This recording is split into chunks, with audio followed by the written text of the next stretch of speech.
morning, good morning, good morning. And thank you for joining me on Friday's episode of the Roundtable Talk Show. I am your host, Sharifa Hardy, and I have a very exciting show for you today. And this show is going to be different from a couple of other shows. It's going to be different because I decided to bring on a co-host today. People always talk about comedians are the kind of people that have a different perspective on the world. So when the world's saying one thing, comedians have a different take. So I have a comedian who's going to join us today, and I'll introduce him in a moment and see what he thinks. But before we do that, we're going to start off the show by asking you what I always ask you to do, and that is to go out and be an evangelist for the Roundtable Talk Show. Send a text, send an inbox, post it on your social media, send that email, whatever you need to do, even if it's going over to your roommate, shaking them, letting them know the Roundtable Talk Show is live. And we are live here for you. So grab your notebook and we're going to get started with today's show. I want to introduce our first guest. And his story was kind of interesting. And as we can see from his backdrop, he kind of has a passion for what he does. I want to introduce Mr. Basil Nassar, who is a serial entrepreneur, and he is the founder or the two-legged creator of Boss Dog brand. Good morning, Basil. How are you? Good morning, Sharifa. How are you? Thank you for having me. I love your backdrop. What do you have going on there? Well, that's a Greek lira guitar. That's from my uncle's old restaurant from about 60 years ago. I was the recipient of that, but that shouldn't be popping through. That's should be just a portfolio of products at Boss Dog behind me. But once I upgrade to Carl's new app, hopefully that won't happen anymore. You know what? I'm gonna say something, and this is why I love Friday shows. And I usually do a 15-minute, introduction, so I didn't get to this part.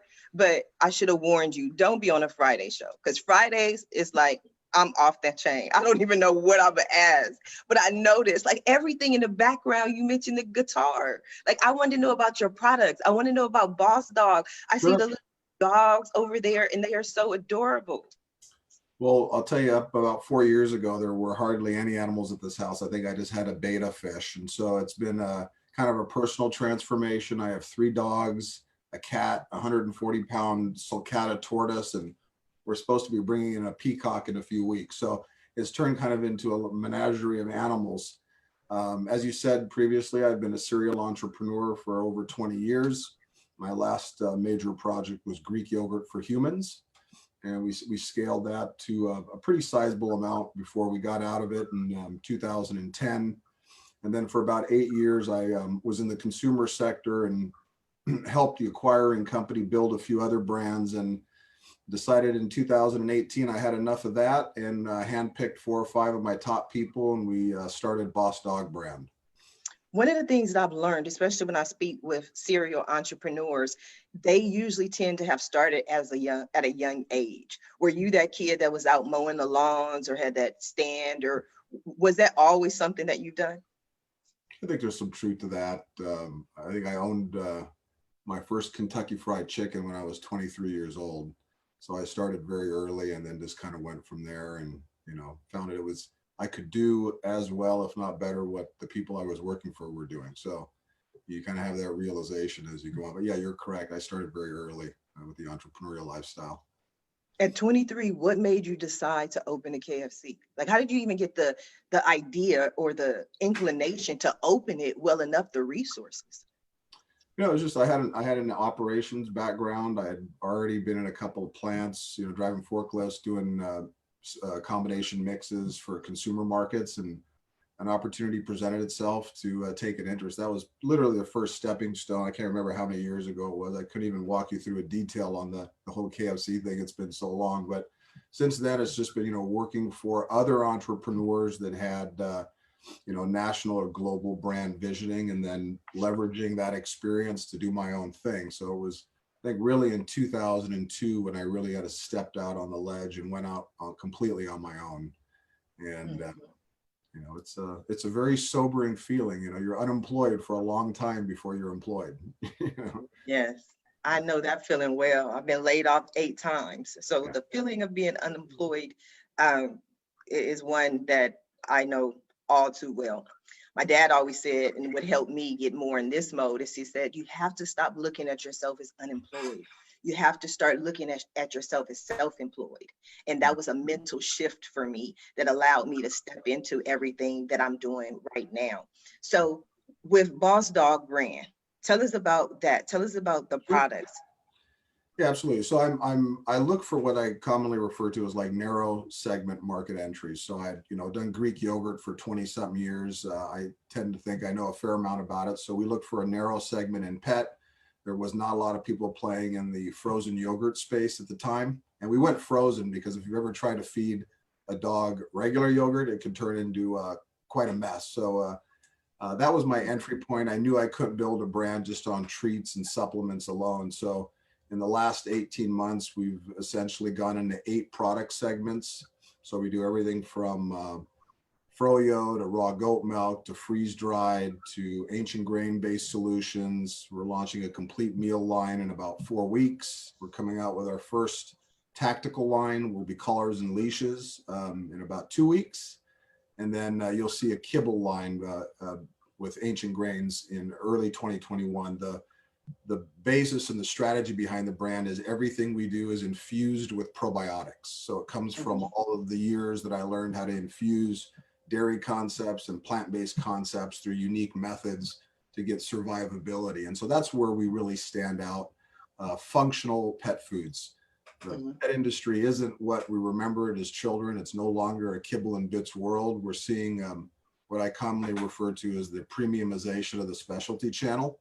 And people want to start feeding, raw concepts to their dogs that are more akin to the wild, and a whole variety of things. But we're not just Boss Dog. We've actually evolved, and we're now Boss Family brands, because you'll see the first introduction to Boss Cat in December of this year. So we're a multi-pillar brand company, and we're having fun doing it. It's just a very challenging industry. I don't recommend it to anybody unless you don't have any fear of doing what we call up and down the street work, because you got thousands of mom and pop pet stores, and the only way to do business with them is face to face. And in this world, obviously, it makes it extraordinarily different to make that connection.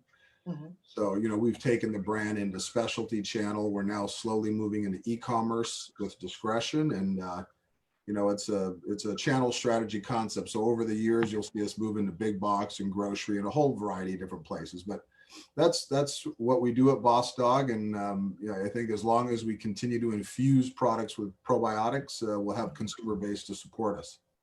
I like that. One of the things that I like the most is people with imagination have the ability to create and recreate and recreate. And so you didn't just want to launch one product, you launched entire channels. So I definitely have questions for you. I'm going to come back to you. I would love to go ahead and introduce our next guest.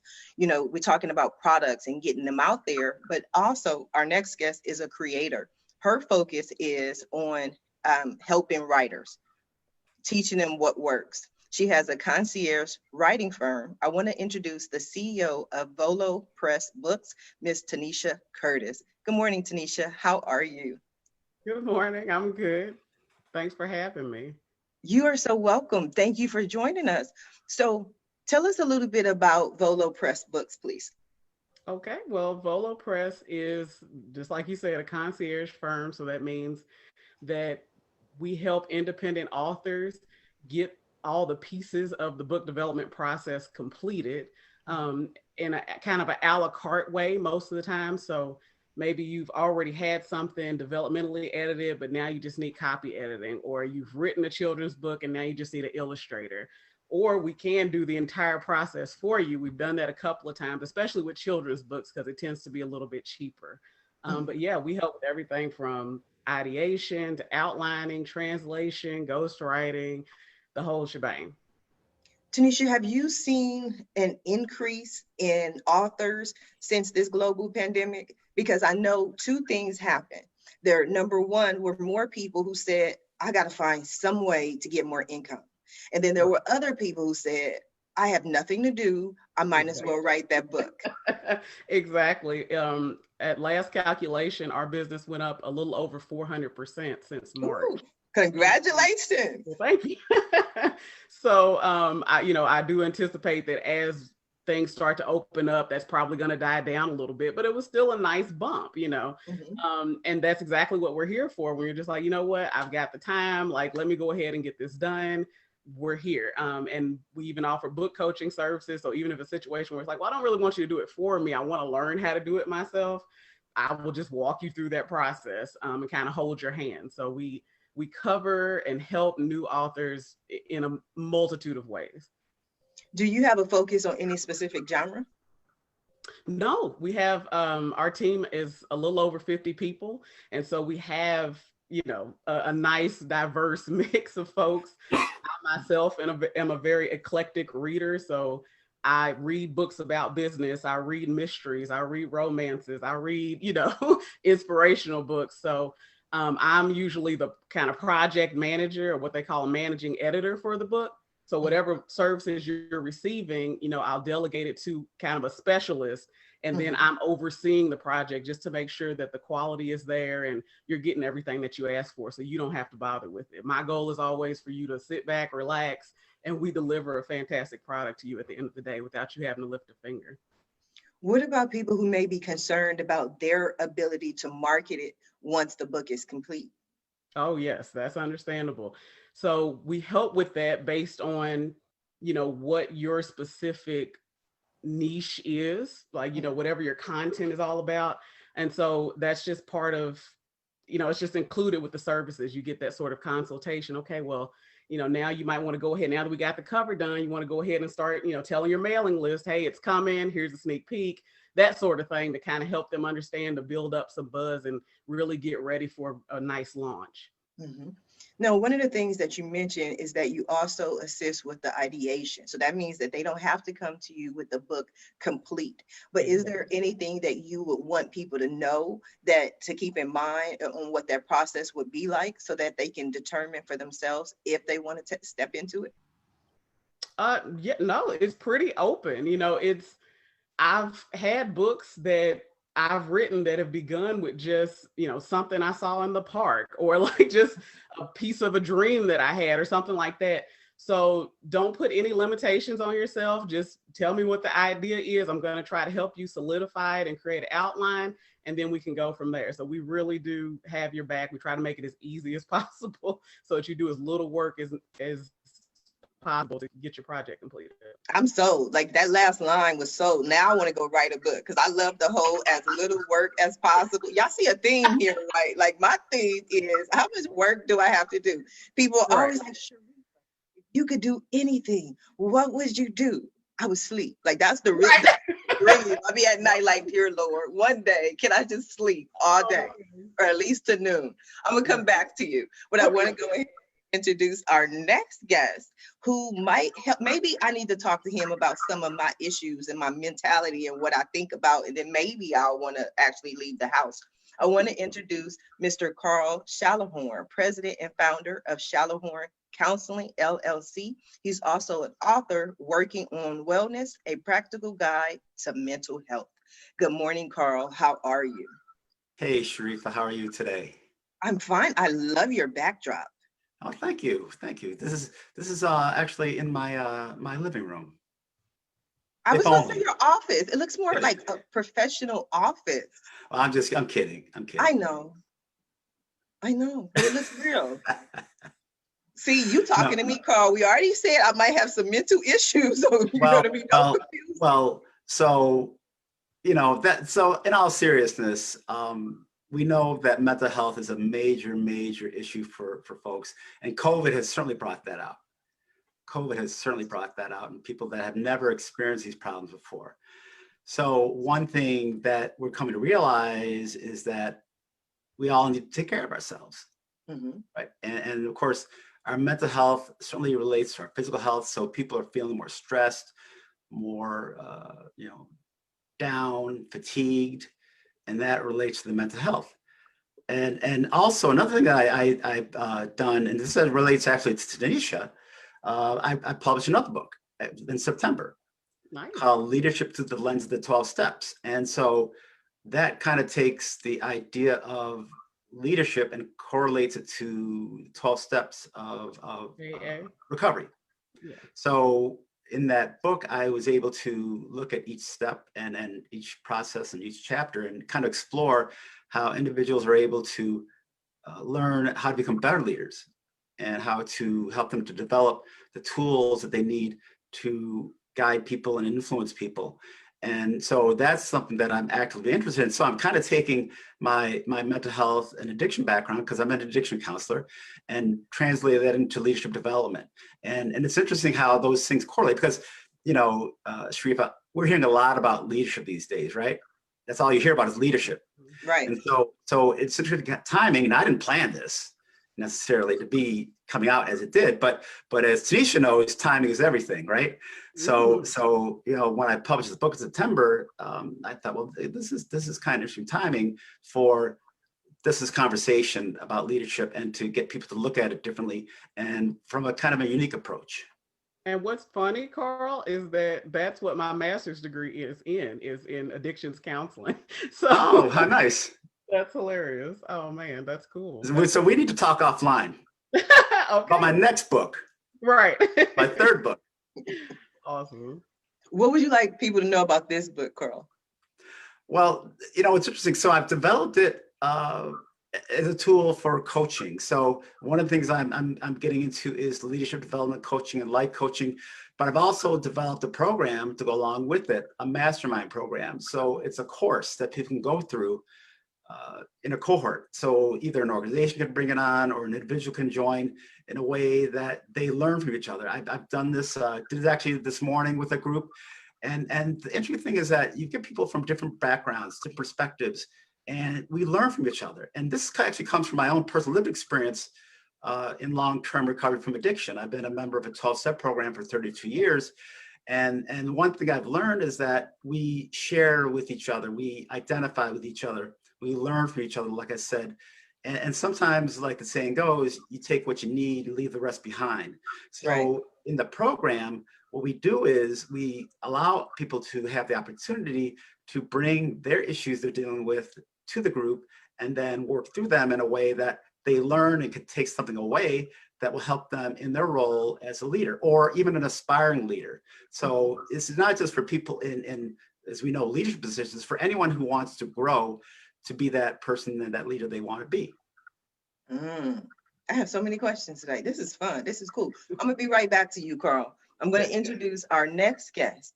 And I was reading her bio. I was like, I don't even know if I can say all these words in her bio, but hey, we're going to learn today. Our next guest is an expert in personal transformation and energetics. She is the founder of the Yorgasmic Method, Miss Karina Velasco. Good morning, Karina. How are you? I'm so excited to be with all of you and to share a little bit of orgasmicness, you know, which means it's that life force energy that runs through us. And I don't know if it happened to you, like you become a little bit older and like engaged in errands and engaged in like to-do lists that you stop being yourself, like something about yourself gets turns off.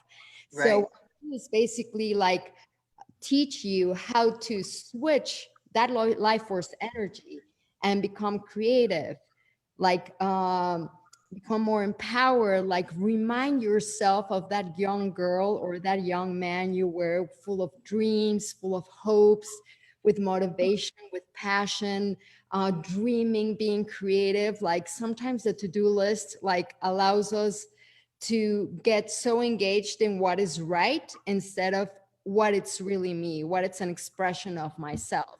So with the Yorgasmic Method, I have different areas, you know, it's like a merging of personal development, teaching with energy, and also spirituality. And what I do is basically, you know, it's teaching people or allowing people to be themselves in freedom, to be authentic, to connect to their creative energy. Especially right now, I have a book called Creative Flow Dynamics. And this book is just a reminder that we're all creative, that we have the ability, that we have to cultivate our inner resources to be able to go out there and make something happen, create solutions. So it's a very interesting arena. You know, there's some words I cannot express, but we all want to feel good. We all want to feel more connected in relationships. So I teach people actually how to communicate properly with their desires, their boundaries, how to be more intimate, in their relationship. And I also do a lot of healing. I have this technique called energy momentum healing, which I treat the body in a holistic manner. I come from a background I'm a natural food chef, a health coach. I worked in media for 20 years as well. But at 9 years old, I started to go to kinesthetic and energy work and doing Reiki since I'm like 9 years old. So what I did is like a merging of all this to support people for their energy to flow. And what does that mean? Sometimes where our focus go, our energy goes. So if I'm focused on what's wrong in my life, what's wrong with myself, I don't want this, I don't want that, like in that negative realm, I forget a lot about myself and my energy gets depleted. So what I teach you at the Yorgasmic Method and also with energy momentum is to gather all that energy to build and create the world that you really want and deserve. Oh, wow. That was wonderful. Like, you are good because you answered every question I had before I could even get to it. Because I'm like, what does that mean? What does that look like? Because at the beginning, it was like, okay, that sounds good. It sounds, but what is the actual technique? And you was like, and then the technique I use, I was like, okay, all right. She answered that. You answered that. That was good. Okay. So how do you do that virtually now in this environment? I'm pretty sure, with Reiki and those different things, it's typically been hands-on. So what have you been doing during this global pandemic? Well, I do a lot of personal coaching because I go deep into the body wisdom. So I think it's valuable to understand what's happening with me, with my process, the root of the trauma. But what I do is I go directly to the body wisdom. I believe that the body has everything to heal itself. So we need to guide somebody into that state of deep relaxation where they can allow their own energy to heal themselves and to get that realization of what's really going on. What was a trauma when you were a young person that's creating that overweight, for example, or what's that trauma that's not allowing you to be in a partnership, or you have fear to be with that partner. So I go a little bit through that. And as well, energy has no space and time. So I actually do energy sessions via Zoom, and it's wonderful. And some of my clients at the beginning were like, oh, I'm going to feel great. Like you're going to do some like healing and facilitating energy to move via Zoom. And I'm like, yes, because energy has no time and space. So it's been fun for me because it allowed me also to go deeper into my skills and polish the ability to move energy in a long distance manner. And my clients are just like beyond, like they want to learn, because I also have like little tricks that you can play with your partner. So if you're in a relationship, you can use that energy and build that like life force, sexy energy to create that connection with the person you're with. Or for example, I have a niece, she lives in Spain. She's 11 years old. And she was like, I miss you so much. I want a hug. And I was like, I'm going to send you an energy hug. So I, send her a big hug, pulled my energy to my heart, just send her all my love. And she was like, I actually feel you're hugging me, Auntie. So it's lovely. And I just love to share this because, I mean, for me at the end, I want everybody to feel good and to know that we have the inner resources to go through and break through all these challenges, and that we are creative beings, that we can find solutions and, share ourselves and express ourselves in a very unique way. I think that is beautiful, beautiful. I'll be right back with you. I want to go ahead and introduce our co-host for today's show. He's a veteran, and he also is a comedian who specializes in healing through laughter. So he's a healer as well, Mr. Michael J. Moody. Good morning, Michael. How are you? I'm doing well. How are y'all doing today?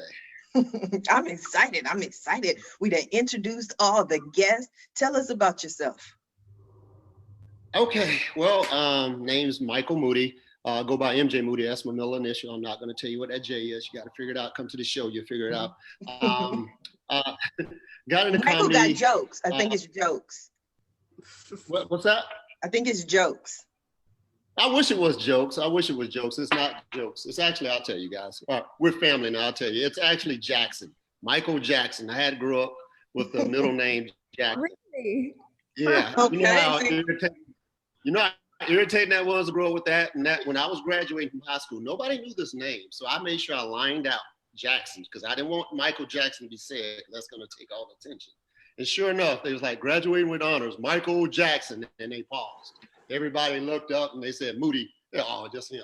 So yeah. They're like, you're not the Michael Jackson. You just it's just him. It's just him. But you know, overseas though, the ladies love Michael Jackson. So when they found out my name was that, they was like, you know Michael Jackson? Like, well, I might know him a little bit, you know. I know Thriller. It's like I can dance to him, you know. But I was spent 23 years in the Navy, and while I was in the Navy, I used to write a lot. I didn't know comedy was going to be my calling, but I used to always write and just always take notes and stuff. You know, of course, you hear people say, "Hey, man, you funny. You should get on stage. You should get on stage." I wrote myself a letter in 1993, and it's funny that when I retired, I found this letter I wrote myself in 1993 about testing my calling. I wonder if this is a God-given gift, and one day I'm gonna get on stage. And my family's like, "You have no excuse now. You're not in the Navy. What you gonna do?" So I met a friend that worked at his name is David Emmanuel. He was doing comedy and he offered me a spot. He said, "I'll give you 5 minutes. You want to get on stage?" So I didn't invite anybody. So I was like, you know what? I'm gonna go up here. It's just gonna be between me and God. If I bomb, you know, I'm done with this. So I got on stage. I wrote some stuff. I had bought a book called The Comedy Bible, studied it, got on stage, did 5 minutes, and they loved it. And they asked me to come back and they'll pay me. I'm like, wait, you can get paid doing this? And so, did a show, invited my family. This is in Jacksonville, Florida. I did a show, invited my family. Of course, did well. I posted video on YouTube. I started making DVDs, and this is my first show now, right? I'm thinking I'm the next Kevin Hart. Not. So I done purchased these DVDs. I moved to Dallas. I started giving these DVDs to comedy clubs and everything, thinking I'm the ish. And it was garbage. It was good material, but still, there's certain things you can't fake. You can't fake authenticity and you can't fake mannerisms. You got to get comfortable on stage. So even though I had the funny, I didn't have the professional swag. You got to have that confidence. You got to have that eye connection. And so as I started doing comedy in Dallas, I bombed a couple times. I got humbled. And I watched that same YouTube video I put up after 2 years, and I removed that YouTube video because it wasn't ready. Because any bookers that would have saw that, like, he's garbage. But it was a great learning experience. And so I got good here and then started getting booked by the comedy clubs here at the Improv and opened up for some terrific guys and at the Improv and the Hyenas, and it's been kind of a fun journey. Okay, so what questions did you have for our guest today, Michael? Oh, I got some questions. I got Basil. I got the first question for you. So I was taking down notes now. For every success story, we have a failure story. And I think the best lessons come from failure. So what's some of the fails that you had? Some of the fails you had in life that got you to the point where you learned something and made it click for you? I can sum it up in one word: moonshine. Ooh, that's a story. I got an idea. Remember when that show came out on the Discovery Channel? Yes. I got an idea. I can do that, honey. So I flew myself to Georgia, and I spent some time with a gentleman who was 98 years old, him and his brother. And they were old bootleg moonshiners, and they put up a couple $1 million, got a federal tax stamp to liquor whiskey. And I was only supposed to be there for a couple days. I ended up staying for about a month and a half, and we launched a moonshine concept. I just I couldn't have missed that further than I did. I mean, it was priced wrong, the packaging was off, and so I'm known as for the holidays, you're gonna get a bottle of moonshine from Basel because I got a whole attic full of that stuff. But that was definitely one of my failures. I learned a lot of things from. Excellent question. So are you making moonshine still now, or that's something long out of that? Yeah. So I can't pick up nothing at 7-Eleven, like some old watered down Mad Dog. Send you some for the holidays, though. All right. That's a great name. I love it. I would love some moonshine. Karina, I'm saving you for last. I got a good question for you. I got a question. I just got to ask a question about this moonshine. because only because you mentioned it, but you said I told my wife, I mentioned to my wife. So like, did this cost you an expensive gift with your wife after all this moonshine? Because I know she was like, I tried to tell you, honey. Yeah, no, she was used to that at the time. I'm liable to pop off on any project at any given time, but that was definitely one where I took a detour and it was the wrong road. Yeah. MJ. All right.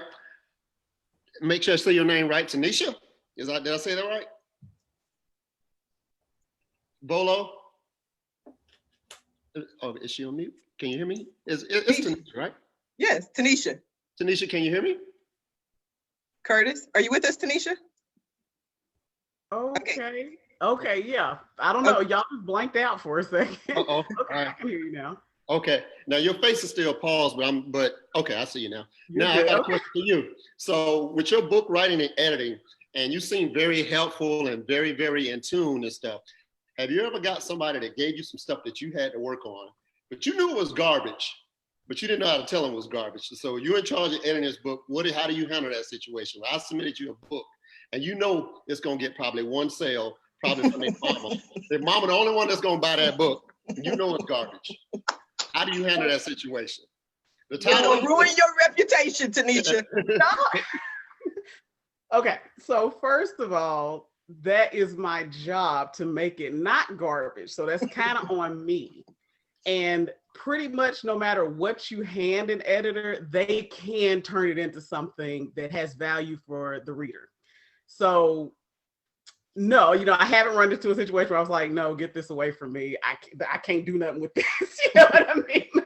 Like, there's just certain, what do you want to say? Like tropes, and patterns that you follow with books that are already selling well. And so what you do is you take that idea and you just kind of stuff it into that format. And then you still end up, okay, like, I had it happen with the guy. It's a similar situation. Like I said, it wasn't garbage. It's just that people have great book ideas, but that doesn't mean that they're talented writers or even communicators, right?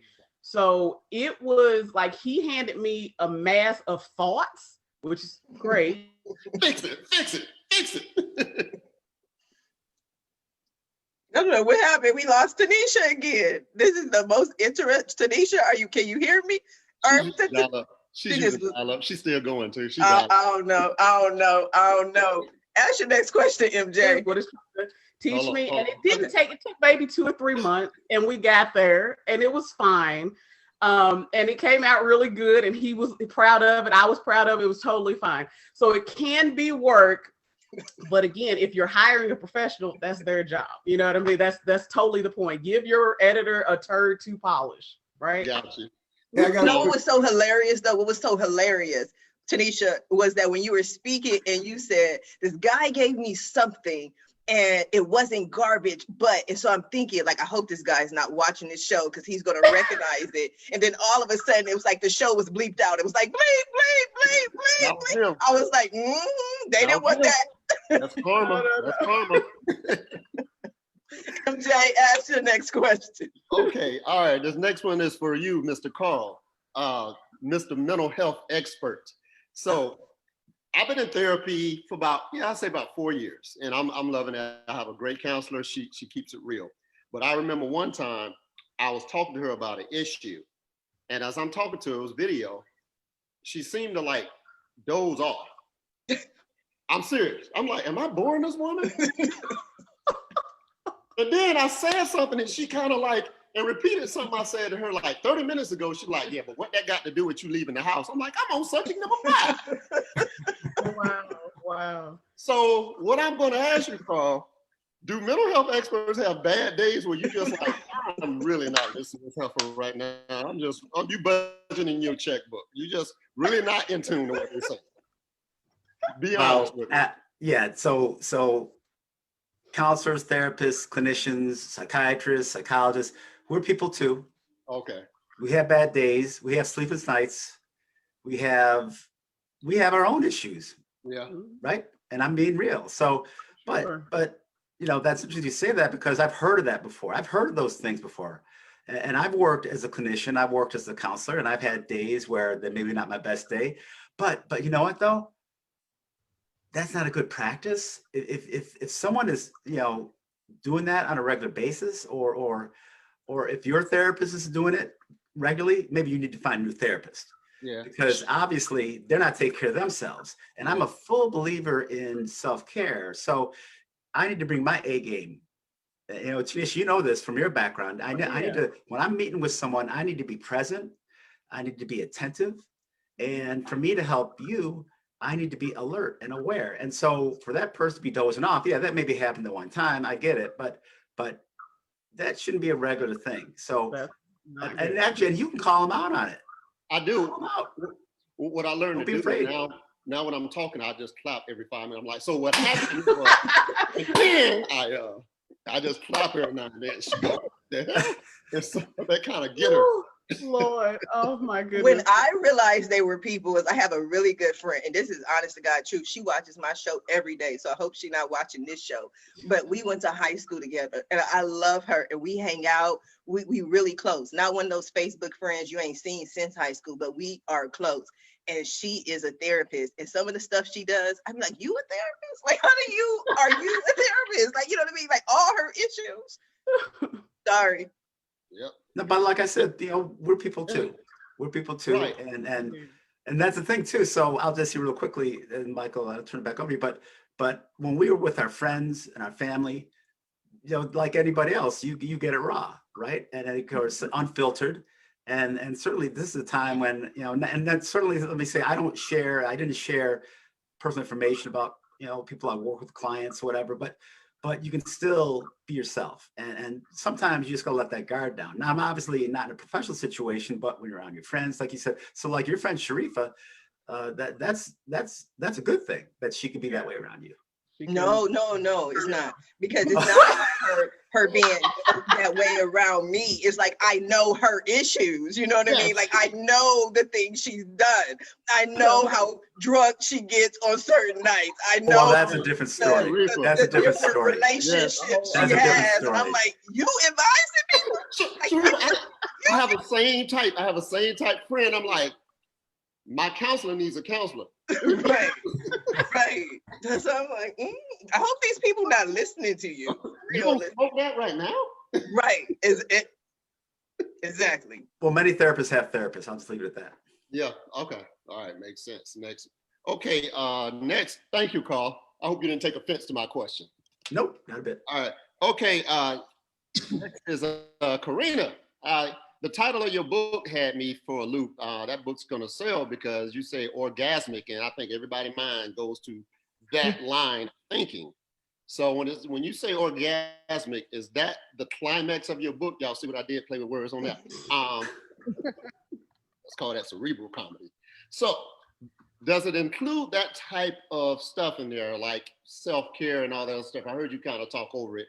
I know there's probably a rated G, PG show. So 8 a.m. Yes. Yeah.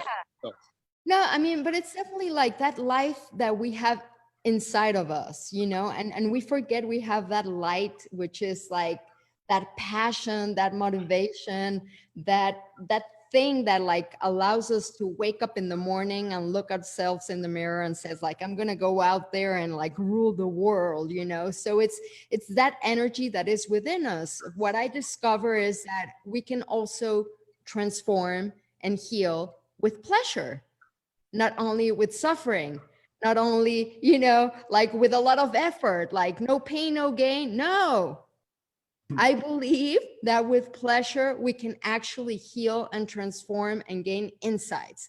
And I think we've been so disconnected with the sources of pleasure in our life. We're connected with what's our sources of suffering, but not our sources of pleasure. So if we tune into that every day, it makes us feel good, you know, and it's not related to sexuality, you know, it's related to life. It's related to like watching a sunset or like eating like consciously with awareness, like a beautiful piece of chocolate cake or a mango, and just allowing yourself to tap in with pleasure and know we deserve pleasure, because we forget that. And of course that extends to your romantic relationship, which is pretty awesome too. So basically what you're getting at is that our body has its own way of, we have our own way of creating endorphins and serotonin release within ourselves. Just Exactly. learning how to release that. A lot of times I know that for as mental health, people tend to lean on something. Like when I started comedy, somebody told me something. They said, don't start any habit that you're going to be addicted to. And that was so true, because if somebody drinks alcohol and they do well, they say, well, I got to drink that same thing I did to keep that same momentum. And then they elevate it. Next thing you know, they got to try something else and try something else. And so it's like you have that power within yourself. It's just being able to release it. And so I guess that's what you're getting at, is about being able to bring out those different things that you have in your body already to have it. Exactly. Correct? Instead of like drinking or doing addiction, like you understand nature gives you everything to activate that dopamine and serotonin and oxytocin and make you feel good about yourself, because the brain is a pleasure center. So if I tap more into that, I can like begin to live more naturally with more awareness in a healthier manner and with pleasure and joy and laughter. I think those are the best medicines after love. So why don't we get with you on your orgasmic, and we get with get with Basil, and with his moonshine, we figure out a way to get that orgasmic in a bottle. I know. I was like, I would totally have like a orgasmic moonlight like drink. Orgasmic moonshine. I think that would be a hit. That would be amazing. Sharifa, you ain't on it? You don't think it would sell? We just created a whole new product on the Roundtable Talk Show this morning. This is why people tune in to this show. Before this show, we never had Yorgasmic Moonshine. Today, we're bringing it to you for the low, low price of $49.99. And remember, I'll have what she's having. Yes, yes, yes. I love that. Any other questions? And we have Some excellent questions. I'm sorry. What'd you say? I'm already liking the fact that I can blame Karina every time my wife asks me to take the garbage out. I'll say, no, honey, I'm working on my pleasure principle. We get blamed for that tonight. Yes. But see, Carl, one of the great things is this laughter helps with mental health. And that's what I believe people need in this world. That's why I always put on my comedy shows. And my comedy shows, my brand is Laughter Heals. And that's what I need to do, a new show for the global pandemic. But wouldn't you think so, Carl? Oh, absolutely. So, and I know laughter is certainly the best medicine in a lot of cases. And it's certainly now we're in a time that people are just so stressed. In fact, I encourage people to take time to watch a funny TV show or watch a funny movie. That's what I do. And it's a healthy distraction. Right now, I'm not telling you to binge for 12 hours on Netflix at a time. Right. I do. I just wanted to share that. Well, you're special. No, Sharifa. I am special, that. but you know why I do that? I do. I honestly do. And when I first started doing that around, because I launched the show on March 30th, and I found myself doing that like around April or May or something. And then I told myself, I said, Sharifa, you cannot just lay here all day and watch Netflix. Yes, and then the other Sharifa was like, Sharifa, dude, it's Saturday. And I was like, okay, cool. And then I watched my movie. See? Well, like I said, that within limits, but I'm saying though, it's a good thing though to have that, because that's a healthy distraction, which I think we all need, especially these days with things being so heavy. And I mean, I enjoy that. So I always encourage people to find something. This is kind of tying with what Karina's saying. Finding something that's pleasurable, finding something that you enjoy, because when you do that, your brain does react, and it produces these sensations that in many ways you can't get from anything else. And so when you're laughing, it's a very natural, healthy thing to do. We just need more things to laugh at these days because things are so serious. And also I would like to add on to what you're saying, what I do is like a laughter meditation, because instead of using laughter as a distraction, you can actually create a little ritual and just start laughing at yourself. Like even if you fake it, you make it, and just like, ha ha, ha ha, and just like start laughing. And I do that in groups, and it's amazing because we're laughing at nothing. We're laughing just like for the sake of laughing. And can you show us that? I need to see that in work, not just the haha. Like I need to see that. Haha. I'm sorry. I just get like, it's really easy. You see? Yeah, it's infectious. I didn't realize like at comedy clubs, the reason why they set you close, because laughter is infectious. And so when you see people all close in together, it's because they're trying to make that where it catches on. Because sometimes you'll hear something, it's like, well, that wasn't really that funny to me. But you see other people laughing, so you blend in and it catches on. Just like the Tickle Me Elmo doll. You hear it laughing, and all of a sudden you start laughing. It's because it's addicting. And so laughter does, and there's no better feeling than I get is when I get off stage and somebody says to me, thank you for taking my mind off the issues I had. And that's why I try not to do politics on stage, because people want to get away. They want to just try and stay away from that stuff. They just want to hear something. They want to go on a journey that doesn't involve them and just kind of go on that trip. Oh, yeah. You think you can make that connection with your audience in this world? Because I know like there's a couple guys that, you know, are comedians that are strictly online that also do the stage performance, but a lot of y'all that probably rely on having that audience in front of you, it's got to be difficult. It's difficult online because there's a delayed reaction. And so I've done a few online shows, and I just wait for the pause, because you all know your time, you know, it's about timing. And once you know your timing, you just wait for them to kind of, you give it, you stop, and you look for the reaction. If they don't react, you just kind of comment on it. Well, that didn't work. And you make a funny out of a non-funny. It's like, well, I guess I got to rewrite that joke. And you create a laughter within that structure, and then you keep it moving. And so, yeah, it's a little awkward, but it's a lucrative thing. A lot of people are doing it. And I was just going to say, speaking of distractions, oh, sorry. No, I was saying, Tanisha, you were going to say something. Oh, okay. Thank you. I think that probably contributed a little bit as well. You know, not only the fact that, hey, to our growth these past several months, not only, you know, do I now have the time, or now I'm looking for another avenue for income, but also I got to get away from what I'm seeing on the news every day. I got to distract myself from the fact that I'm stuck in the house and I'm like extroverted, and I want to be out and about with my friends and my family. Like, because for me growing up, that's what reading was. It was a great distraction. It was a whole new world I could dive into and check in with these characters. Well, if it was well written, I guess I should say, and really get immersed, you know, in the book. And so I think I just thought of that as you all were talking about distractions. I'm like, well, that's a whole other reason that more people might be pushing to do this, because it's just the writing process can be so consuming that, you know, they can really get into it and just everything else just kind of gets blotted out. But I recommend it. I think writing is a great therapy, and it allows you to feel. And, you know, I published some books, so I appreciate your work. And, you know, it's time, like if you have a chance, like to read, we forget about reading. We don't have time. And reading is just like a holistic experience. Like sometimes when we watch something on TV, we kind of like look at it.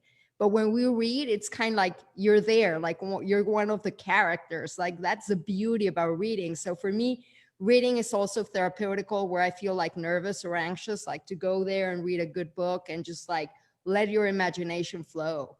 Oh yes, definitely. And I started blogging, you know, back, geez, man, like in the early, well, I started journaling, I should say, in the 80s when I was going through my own issues.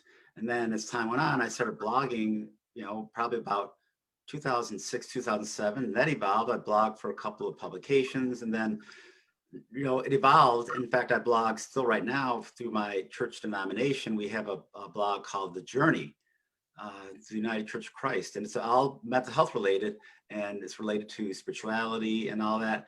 But you're right, Karina. I think writing, it can be very therapeutic, and I recommend that a lot of times to people, because in the end, it's just another way of getting your feelings out. And I found too, the great thing about writing and journaling is that no one else has to see it, no one else has to read it. Doesn't matter, you know, what grammar you use. So it's a good thing to do. It's healthy. It is. It's on a serious note. I went through a divorce, 20 years, married 20 years, went through a divorce, and journaling is powerful because I journal things, and it serves as a reference. You don't realize it, but like you'll go through a depression point, and I would look at the date like, whoa, this is the anniversary, because your body remembers. And you look at the date and it's a reference like, okay, I remember on this date, this happened. This is why I'm feeling like this. It's the anniversary because my body remembered. I didn't mentally remember, my body did. And it makes you feel normal. It's like, okay, this is what I'm going through, ride the process out. Exactly. And it's so interesting you mentioned, sorry, about the body, like, because that's what I do in my personal coaching. Is like you say, you have the reference point, but it stays in your body. But what can I do to get it out of your body? And using pleasure and laughter and joy to do that, you know? Yes. Yes. That is wonderful. So Tanisha, were you one of those kids that was reading the books and then you went, I could have wrote this better, or I would have wrote this way, or I would have? No, not Writing, right. It writing, wasn't right. It wasn't like a competitive thing. It was just the way my mind works and how entranced I could get in a story. That fascinated me, just the psychology of it. Well, I got the master's degree, right? So so that just fascinated me. So I started to think, well, you know, because I did keep a journal. I've been keeping a journal since I was like 5, 6, like since I learned how to write, you know. And so I was like, well, I wonder if I could write a story. You know, I've got some ideas. And so I just started doing it, you know. So it was just wanting to be part of that process and be able to create something that I enjoyed so much, you know. Saying like, if you really love cars, to be able to build your own car is probably pretty awesome, you know. So it's just kind of like that for me. Okay, that's what this is for me. I really love to talk. I don't know if y'all can tell, but that's why I'm here today. I just love to talk. I love to ask questions. I love to learn. That's what gets me going and what gives me pleasure. Now, we are coming down to the last few minutes of the show. I truly enjoyed, MJ, your questions. I laughed. You are hilarious just with your questions, but it proved my point that the way your mind works, the thought process, I would have never thought to ask those questions. And I don't think any of the guests expected those questions, but they were I was wonderful. taking notes. I was writing as you was intro. You was a great intro. I was writing down notes as you was talking. See, but that's great. That's the way your mind works. So what I do at the end of every show is I just simply allow my guests the opportunity to speak directly to the audience, to everyone who is watching this show live, as well as everyone who is watching it in the archives, and simply let them know what you want them to take away from your appearance here today. And we're going to start with you, Carl. Well, certainly I want to let people know that, first, and I say this all the time, that recovery is possible. So if you find yourself struggling with your mental health, know that you can get better and you can get through it, that feelings are temporary. If you're feeling suicidal, if you're in the United States, call the Suicide Prevention Lifeline at 1-800-273-TALK.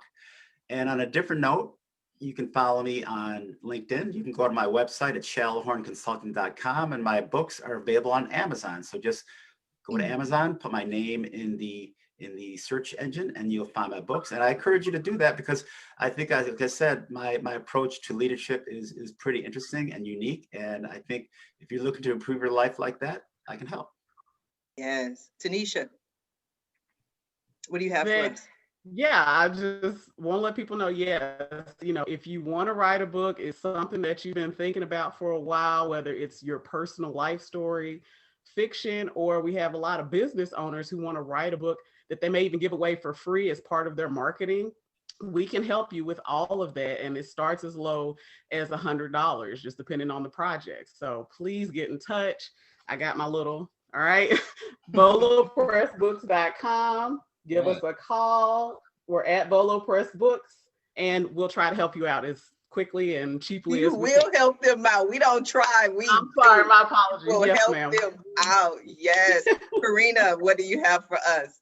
Well, for you, first of all, I want you to take 2 full deep breaths and just to remember the gratitude of being alive, being healthy, being with your family, and having all those inner resources within you that you can use to be creative, to find solutions, to find peace, and to feel good about yourself. Just remember that. And if you are curious to know more about my work, you can go to karinavelasco.com or yorgasmic.com, following me on Instagram at Kari Velasco and at Yorgasmic, and check out my sessions. You know, I'm really passionate about supporting people, and I think in this pandemic, it's a beautiful opportunity also to dive deep into yourself, to discover your inner resources, your gifts, your attributes, and use them. Like if we want to change the world, like literally, I'm not saying it kind of Miss Universe kind of thing, but literally if we want to change the world, we need to start with ourselves and really go into the community and co-create and have better relationships and healthier relationship, not just with our family and kids, but with everybody we bump to on the street. So a little more kindness. That is so wonderful. A little more kindness. Thank you, Karina. Basil? Well, I just thank everybody for watching today. You know, for those of you that have pets and you're concerned about either digestive health benefits or getting quality premium food, check us out at Boss Dog Brand or follow us at Boss Dog Brand. But I think outside of that, I've been really impressed with all the guests today. I have a ton of questions for everybody, and I'd like to know what the best way is to forward them. I know, Tanisha, I have at least 3 book questions I'd like to ask you. Should we just go to the websites? Yeah. I'll take care of it for you. I'll make that happen for you. I don't always do it, but when I have some great shows, I make those introductions. MJ, go ahead and take us on out. Okay, I got a public service announcement. Make sure when you type in Karina's name, you don't type in the other word she said. It'll take you to a whole nother website. So don't do what I just did. So Karina, plug yourself one more time with the correct address, because I got to clean out my cookies. Yeah, it's KarinaVelasco.com, and it's Yorgasmic, like yogurt. Okay. I typed in the wrong one. All right. Orgasmic, like Yeah, yogurt. I got to do some cleaning on my phone. Okay. Yeah. All right. Sorry. You're gonna have to do some explaining, baby. What happened was What are you popping up on my phone? Thanks for explaining that. I got distracted. But forgive me. But you look happy. You look happy. That worked. Right. But, Pleasure, right? Pleasure. Where did I lose control? Go ahead. Thanks for having me, everybody. Awesome. I would love to stay in contact and learn more about everybody. Remember, you are not your thoughts. At the end of the day, it's okay to be not okay, because we all get moody. Plug. You can look me up at mjmoodycomedy.com, Facebook and Instagram. I'm in Dallas. I go all over the place. I do private shows, so just look me up if you want to have a show. Hey, MJ, we didn't get to ask you this question, but with respect to comedians, who's the GOAT in your mind? Ooh, man. I would have to say right now, I love what Dave Chappelle does. He does a lot of cerebral comedy. I love smart comedy. Dave Chappelle, it's some other great. Pastor present. Oh, so Richard Pryor, Eddie Murphy. There's a lot of Ronaldo Ray. A lot of people don't know Ronaldo Ray, but I like a lot of the old school. I was watching some of that Eddie Murphy old stuff the other day. I'm not sure he could say some of that on stage anymore. No, he got in trouble for a lot of the things he said in Raw. I love comedy. I grew up on that. That's why I do the Laughter Heals comedy shows. This has been a very, very great show. MJ, you stepped up and delivered in a way that I could never have expected and dreamed. But I do love when I just say, you know what? Let's see if this will be fun. So I want to thank you all for joining me on today's episode of the Roundtable Talk Show. And I also want to thank everyone who tuned in to watch the show live, as well as everyone who is watching the show in the archives. Just because you didn't watch the live show doesn't mean you are not important. We still want you to go ahead and support the show, support our guests. Go ahead and share the show, whether you're watching it today, 5 days from now, or 5 years from now. It doesn't matter. Visit our guests, go to their websites, pick up a copy of their book, find out what makes you have fun in the world, and remember always to love. Now, if you're interested in finding out more ways where I can help your business, or maybe you want to be a guest on the Roundtable Talk Show, visit the website at AskSharifa.com. Until Monday morning at 8 a.m. Pacific, everyone have a safe and a blessed day. Bye now.